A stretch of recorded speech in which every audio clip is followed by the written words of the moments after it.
सुशीला करके एक किताब छापा गया था जिसका जिसका ये मतलब सुनील बादल जिसका लेखक था, उसमें उसमें कहीं कहीं पे दीदी का ही नाम था। वो हमारी पूरी इज्जत को उछाल दिया गया और उस किताब को कितने जगह पे बेचा गया। अभी उनका जो रेप हुआ था, दीदी का रेप हुआ था ये दानिश रिजवान के यहाँ से, तो उनको आईसीयू में शिफ्ट नहीं किया गया। बोल रहे हैं कि मीटिंग चल रहा है, ये चल रहा है, वो चल रहा है। ठीक है, जब वो जेल चली गई थी उसके बाद पता चला कि वो प्रेग्नेंट है, तो उनसे एक बच्चा रह गया। तो नमस्कार, आप देख रहे हैं द न्यूज़ पोस्ट। मैं हूं रंजना। मैं इस वक्त मौजूद हूं राजधानी रांची के नामचीन निजी अस्पताल के पास। बता दें कि राज्य में जो राज्य की राजधानी रांची है, राजधानी रांची के हरमू स्थित सहजानंद चौक इलाके में ही सुबह 9:30 बजे अज्ञात अपराधियों ने नामचीन और चर्चित सुषमा बड़ाइक को गोली मार दी है। ताबड़तोड़ गोलियां मारी गई हैं और अपराधी फिलहाल फरार है, लेकिन जो सुषमा बड़ाइक है वो फिलहाल इसमें इलाजरत है। हम हमारे साथ इस वक्त बात करेंगे सुषमा बड़ाइक की बहन चांदनी बड़ाइक की।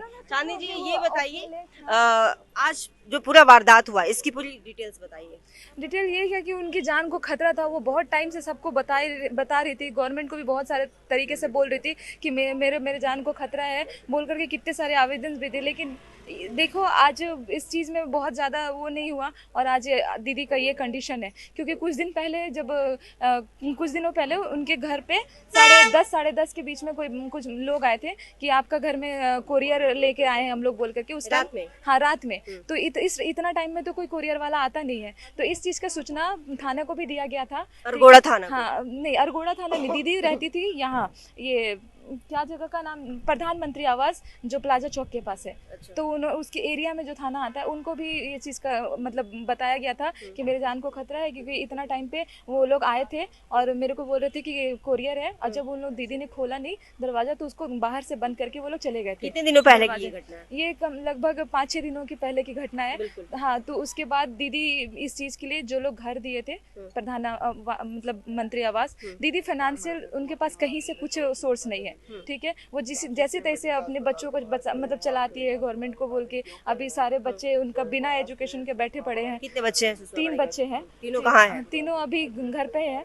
तो उसके सब रांची रहते हैं? हाँ, सारे रांची रहते हैं। तो अभी बहुत सारे दिक्कत आ रहे हैं इन सब चीज़ों में। अभी उनका जो रेप हुआ था, दीदी का रेप हुआ था ये दानिश रिजवान के यहाँ से, तो उस पर उन्होंने एफआईआर दर्ज किया था। कब हुआ था ये जब दीदी का केस चल रहा था नटराजन वाला, उस टाइम की ही बात है। तो उस टाइम उनका जब रेप हुआ था तो उनसे एक बच्चा रह गया है। ठीक है, जब वो जेल चली गई थी उसके बाद पता चला कि वो प्रेग्नेंट है, तो उनसे एक बच्चा रह गया है। तो बस उसी की परवरिश के लिए दीदी ने दानिश रिजवान पे भी केस किया था और उपन्यास छाप दिया गया था। हम लोगों से बिना स्टोरी, सुनील बादल नाम के एक व्यक्ति है जो मीडिया से ही है, तो उन्होंने ना सुषमा बड़ाइक के नाम से उपन्यास छापा था। ठीक है, जो मतलब उपन्यास का क्या नाम था? मोए सुशीला करके एक किताब छापा गया था जिसका ये मतलब सुनील बादल जिसका लेखक था, उसमें कहीं कहीं पे दीदी का ही नाम था। उसी चीज़ का दीदी ने केस दर्ज किया था कि मेरे से बिना पूछे मेरी कहानी को एक नया मोड़ कैसे दे दिया गया है। उसमें ऐसी बातें लिखी हुई थी जो मैं अभी मीडिया को बता भी नहीं सकती हूँ कि हमारे बारे में हमारी पूरी इज्जत को उछाल दिया गया और उस किताब को कितने जगह पे बेचा गया। तो इस किताब के लिए भी दीदी ने उपन्यास को बंद करो बोल करके भी केस दर्ज किया था। तो ये सारे केसों का ना आज सुनवाई था कोर्ट में, जो दीदी कोर्ट जा रही थी और ऐसा हादसा हुआ। कोर्ट ही निकली हुई थी? कोर्ट बात हुई थी आपकी? सुबह हमारे घर में अपने छोटे बच्चों को छोड़ के उसके बाद जा ही रही थी कि उसको सदानंद चौक में गोली लगी। तो उनके साथ जो अंगरक्षक थे? हाँ, वो भी थे। तो वो दीदी ऐसी कंडीशन में है कि सच बताओ तो उसके पास फाइनेंशियल बिल्कुल भी दिक्कत नहीं है। अभी हम लोगों को हॉस्पिटल में कितना प्रॉब्लम हो रहा है, हॉस्पिटल वाला हो रहा है 50,000 जमा करने के लिए, और हमारे सच बता रहे हैं हमारे पास इनकम का बहुत ज्यादा सोर्स नहीं है। कितना भाई बहन है आप लोग? हम लोग 8 भाई बहन है। तो 2 आप लोग साथ में हैं। आप कहाँ रहती हैं? मैं अपने घर पे ही रहती हूँ पापा लोग के साथ। मैं मैरिड नहीं हूँ।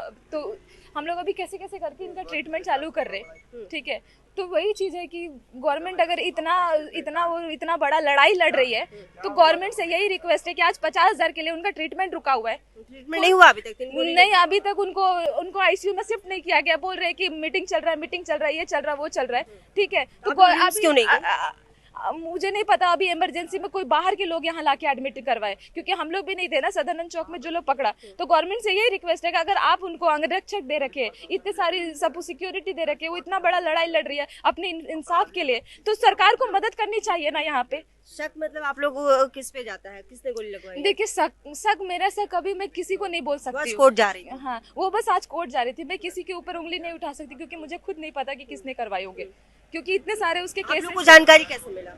हम लोगों को जानकारी उनके गार्ड अंगरक्षक थे, वो फोन किए कि ऐसे सब बात ठीक हुई। है? हाँ, अंगरक्षक ठीक है, क्योंकि वो बाइक चला रहा था और दीदी पीछे बैठी हुई थी। दो ही लोग थे हाँ, 2 ही लोग थे, तो गोली पीछे से चलाया गया। कहाँ लगा है गोली पता है? गोली चेस्ट में लगा है। चेस्ट में लगा है। आपने देखा, मिला?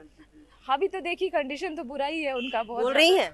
नहीं, कुछ नहीं बोल रही, बेहोश है अभी वो। बेहोश है? हाँ। तो क्या है मांगे हैं सरकार से आपकी? बस इतना है कि वह ट्रीटमेंट का जो भी खर्चा चल रहा है वो बस सरकार हमारी मदद कर दे, क्योंकि हमारे पास और इंसाफ दे, जो गोली लगा, जिन्होंने गोली चलाया, और इस केस का अच्छे से जांच की जाए, ताकि जो क्राइम करके भागा है और जो जिसने करवाया है उसका सही से जांच करके पता किया जाए और कड़ी से कड़ी सजा दिया जाए उसको। कौन से परिजन आए हुए हैं यहाँ पर? अभी फिलहाल ये कौन है? मेरी माँ का मेडिकल हालत ठीक नहीं है, है? इसलिए वो नहीं आई है। ये सुषमा बड़े का बेटा है। लड़का है? हाँ। ये बताइए, आप सुषमा बड़ाई के साथ रहते हैं? जी हाँ। रुकिए, सुषमा बड़ाई के साथ रहते जी हैं? हाँ, जी हाँ, आप उनके लड़का हैं? जी हाँ, क्या बड़ा नाम बेटा है आपका? मनीष। मनीष जी, ये बताइए, मम्मी आज निकल रही थी अस्पताल के लिए। जी हाँ, अस्पताल ने वो तो कोर्ट के क्या दिया। कुछ पूरा मामला आपको कैसे पता चला?